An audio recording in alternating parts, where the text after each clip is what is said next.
What's the weirdest thing you've ever done for money? Did you sell plasma, sign up as a substitute teacher, or maybe you sold pictures of your feet? Listen, I'm not here to judge you, but I am here to talk about people who are running some of the strangest, most unexpected side hustles out there. And while I respect the hustle, I gotta give a disclaimer because some of these are completely legal, some are in a gray area, and some might just land you in jail. Let's get into it. Hustle number 1, renting out DoorDash accounts. So, have you ever ordered food and noticed the photo in the app looks nothing like the person who dropped it off? Yeah, that's not a glitch because people are actually renting out their DoorDash driver accounts like they're running an Airbnb for food delivery. And here's why. DoorDash has really strict requirements like background checks, insurance, even city restrictions. And unfortunately, some people can't get approved, but they still want to make money. So instead of applying, they buy or rent an already approved account. So how much can you make from flipping your DoorDash accounts? Well, some people are actually renting them out for upwards of $1,500 per account. And when we get into things like stacking those accounts across platforms like Uber Eats, DoorDash, and Instacart,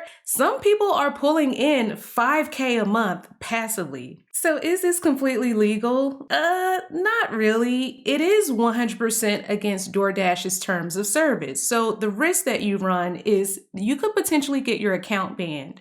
Or worse, if somebody commits fraud using your name, you could be held liable. Now, will you face jail time? Probably not, but still, account fraud is a real thing and it's something that you shouldn't take lightly. But I gotta give you guys credit, that is a super creative way of making money, but is it worth losing sleep over? Probably not. Now, coming in at hustle number 2, let's talk about people who are turning airline perks into their own little underground travel agency. You know those companion passes, the one airlines give to loyal flyers so a friend or a family member can fly with them for free or cheap? Yeah, folks are flipping those for upwards of $10,000 a pop to total strangers. Why? Well, a frequent flyer with a companion pass can virtually fly anywhere for practically nothing. I mean, business travelers or digital nomads find strangers who just want to tag along and make money off of the companion pass. So, is this legal? Well, it's a pretty gray area, so it's not exactly illegal, but the risk that you run is getting banned from the airline and potentially for life. And you're also flying across the country with a total stranger.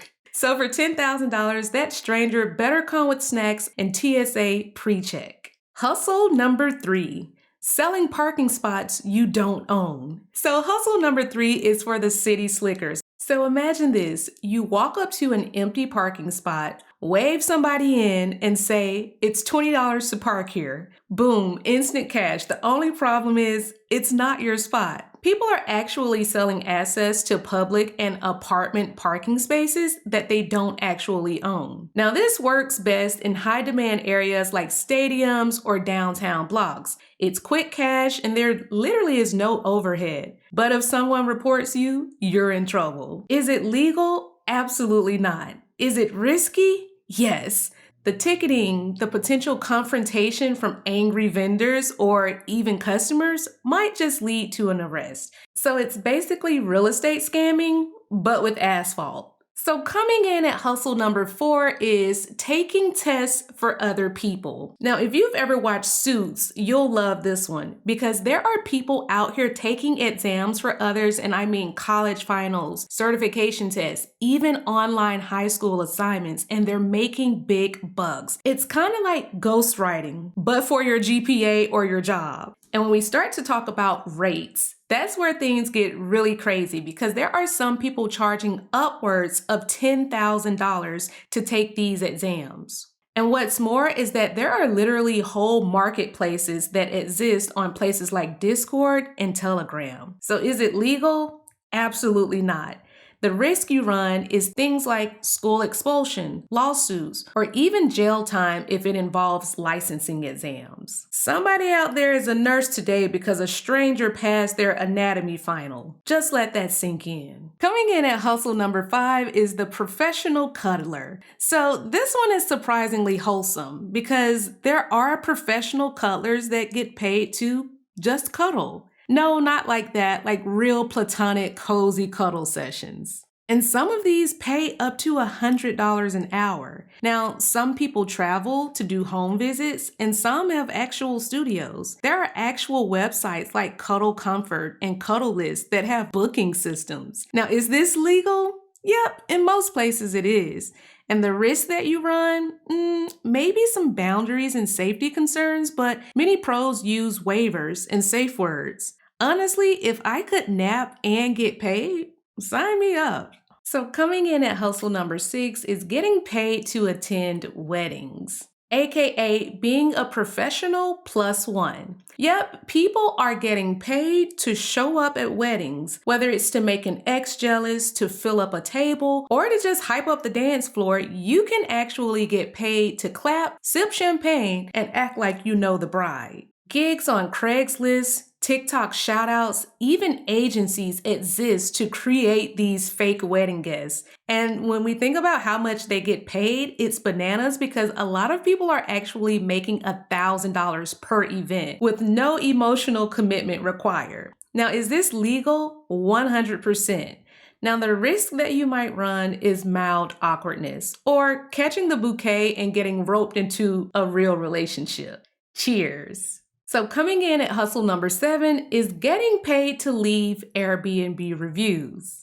Have you ever seen glowing reviews on a sketchy Airbnb? Now, some stay for free in exchange for reviews, while others get paid to write about them without ever staying. And some creators offer this as a service to help boost new listings. Now, is this legal? It's kind of a gray area. So the risk that you run is that if Airbnb catches it, the listing can be suspended and the owner can actually be banned from the platform. So the next time you see best stay ever, it felt like a palace, you might just want to take it with a grain of salt. Just saying. So which of these hustles would you try? Or better yet, which ones have you done already? No judgment here, just curiosity. So drop your favorites in the comment and make sure you hit that like button and subscribe for more deep dives into the wildest corners of work, money, and the internet. Because one thing's for sure, in this economy, people are going to get creative.